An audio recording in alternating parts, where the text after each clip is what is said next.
अस्सलामुअलैकुम, welcome to my channel. उम्मीद है कि आप सब खैरियत से होंगे। आज आपके लिए लेके आए हैं जी ढाबा स्टाइल चना दाल की रेसिपी। तो स्टार्ट करते हैं। बिस्मिल्लाहिर्रहमानिर्रहीम।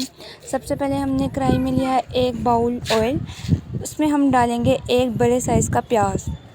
ठीक है, इसको हमने करना है फ्राई। तकरीबन 5 से 7 मिनट हमने फ्राई करना है इसको, गोल्डन ब्राउन कर लेना है इसको।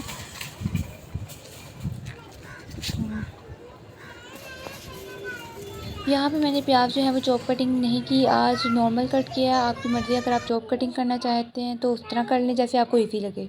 मुझे ये इजी लग रहा था तो मैंने इसी तरह कटिंग कर ली। तो ये जी प्याज हमारे जो है वो ब्राउन होना शुरू हो गए हैं। इसको 1 से 2 मिनट और लगेंगे तो ये सही तरह गोल्डन ब्राउन हो जाएंगे। इसके बाद हम इसमें ऐड करेंगे 1 चम्मच लहसुन और 1 चम्मच अदरक का पेस्ट। वो ऐड करने के बाद हमने 1 से 2 मिनट के लिए भूनना है इसको, कि अदरक लहसुन फ्राई हो जाए बीच में और थोड़ा सा कलर चेंज हो जाए अदरक लहसुन का।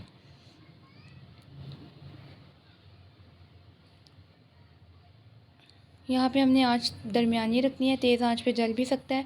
तो जैसा कि अब अदरक लहसुन का कलर चेंज हो गया है तो अब हमने इसमें शामिल करने हैं टमाटर। अगर आपके पास एक बड़े साइज़ का टमाटर है तो 1 टमाटर काफ़ी है, लेकिन अगर टमाटर का साइज़ मीडियम है तो 2 मीडियम साइज़ के टमाटर कट कर लें।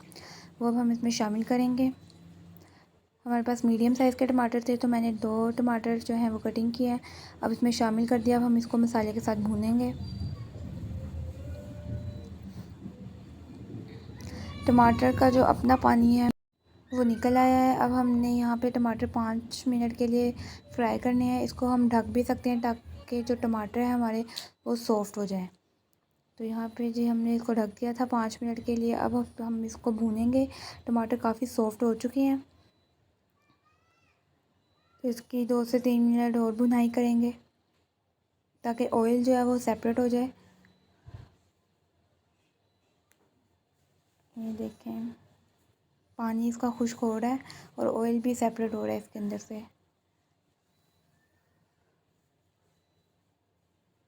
यहाँ पे जी मसाला भून चुका है और ऑयल भी सेपरेट हो गया है।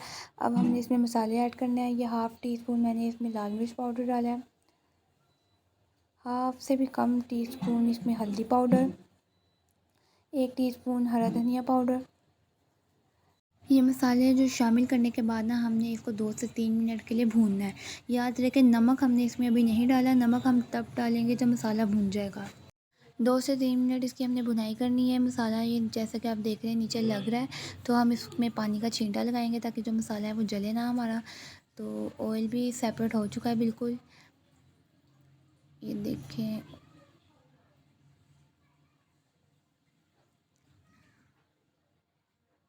इसमें मैंने थोड़ा सा पानी डाला है ताकि जो मसाला है वो नीचे लगे ना और जले ना।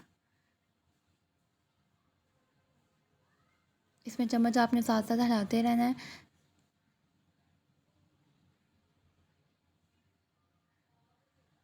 मसाला बिल्कुल तैयार करने के बाद जो है ना हमने इसमें 1 टेबलस्पून नमक शामिल करना है और इसको 1 मिनट के लिए फ्राई करना है और इसमें साथ हाफ़ टी स्पून गरम मसाला पाउडर डालना है। नमक और गरम मसाला पाउडर हमने बाद में डालना है, मसाला भुनाई के बाद, पहले नहीं डालना। और ये थोड़ा सा पानी शामिल कर देना है इसमें। यहाँ पे जी हमारा मसाला भुना जा रहा है और दूसरी तरफ हमने जो चने की दाल है वो अच्छी तरह धो के 2 घंटे के लिए भिगो के रखी थी। फिर 2 घंटे बाद उसी पानी में हमने नमक 1 चम्मच डाल के इसको बॉईल करने रख दिया। तो यहाँ पे ये बॉईल हो रही और दूसरी तरफ ये जो मसाला है हमारा तकरीबन रेडी हो चुका है। तो अब हमने जो बॉयल दाल है वो इसमें शामिल करनी है। ये देखिए बिल्कुल टेंडर हो चुकी है ये। अब हम इसमें शामिल कर देंगे सारी दाल। यहाँ पे हमने आंच जो है वो बिल्कुल हल्की सी कर दी है ताकि जो है ना मसाला जल ना जाए हमारा। तो हम फटाफट इसमें जो है सारी दाल शामिल करेंगे। अब हम इसको अच्छी तरह मिक्स कर लेंगे पूरे मसाले में।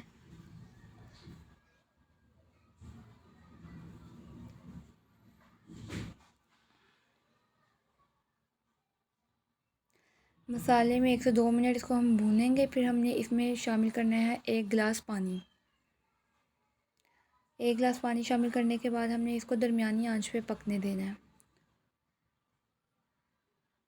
देखें ऑयल भी इसका निकला है। बस इसको हमने दरमियानी आंच पे 5 मिनट के लिए हमने इसको पकने देना है। फिर इसके बाद जो है जी वो दाल चना जो है वो हमारी रेडी हो जाएगी। लेकिन ये बात आप पे डिपेंड करती है कि अगर आपको ग्रेवी चाहिए दाल में ज़्यादा तो आप बस 5 मिनट ही मीडियम फ्लेम पे पकने के बाद आंच बंद कर दें। लेकिन अगर आपको ज़्यादा ग्रेवी नहीं चाहिए, जैसे कि मुझे नहीं चाहिए ज़्यादा ग्रेवी और मैं इसको खुश्क कर रही हूँ पानी को, तो आप 5 से 7 मिनट के लिए इसको पका सकते हैं ताकि जो पानी है वो खुश्क हो जाए। इसके बाद हमने इसमें हाफ़ टी स्पून काली मिर्च पाउडर डाला है। तो इसको डालने के बाद हमने इसको मिक्स किया। तो जी दाल हमारी बिल्कुल रेडी हो गई है। अब मैं इसको 2 मिनट के लिए दम पे रखूँगी। तो उसके बाद जी आपको दिखाते हैं दाल। ये देखें ऑयल भी इसका निकल आया है बिल्कुल और दाल रेडी है। अब हम इसको डिश आउट करते हैं। ये देखें जी मैंने मसाला बिल्कुल कम रखा है इसका। तो ये मज़ेदार सी फ्राई चना दाल हमारी रेडी है। इसको आप पराठे के अंदर डाल के भी खा सकते हैं और इसके अलावा तंदूरी या ख़मीरी रोटियों के साथ तो इसका टेस्ट ही लाजवाब हो जाएगा। तो ये रेसिपी ज़रूर ट्राई कीजिएगा और चैनल को सब्सक्राइब भी कीजिएगा ताकि आपको इसी तरह की मज़ेदार रेसिपीज़ मिलती रहें। Bye bye.